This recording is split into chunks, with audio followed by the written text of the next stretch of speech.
Peut-on voir sans utiliser ses yeux selon Jung? Peut-on voir l'autre monde? Ou même voir à distance? Oui. Cela peut paraître étonnant, mais Carl Gustav Jung répond clairement oui à cette question.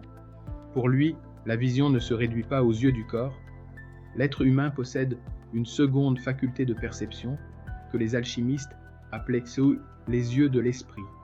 Il ne s'agit pas d'une simple imagination, mais d'une véritable faculté de connaissance.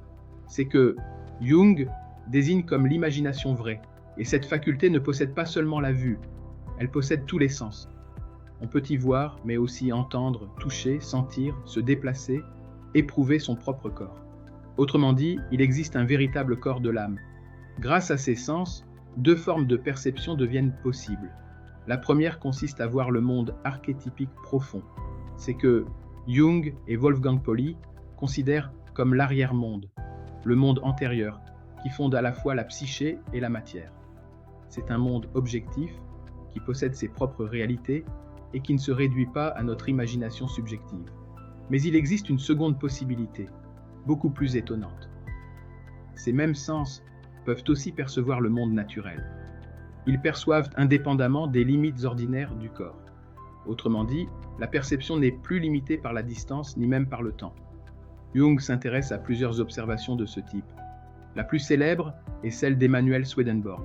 En vision, il assista au grand incendie de Stockholm à des centaines de kilomètres. Plusieurs heures plus tard, les messagers confirmèrent que les événements s'étaient déroulés exactement comme il les avait décrits. Pour Jung, ce type de phénomène ne doit pas être rejeté sans examen.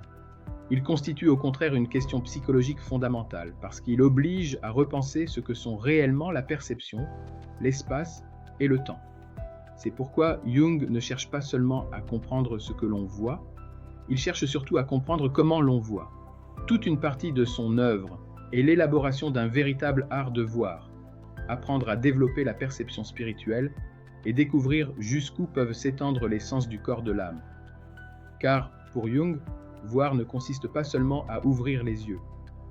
Voir, c'est développer une faculté de perception beaucoup plus profonde, capable d'accéder aussi bien au monde archétypique qu'au monde naturel, indépendamment de l'espace et du temps. Et si le véritable héritage de Jung n'était pas seulement une théorie de l'inconscient, mais l'apprentissage d'un art de voir,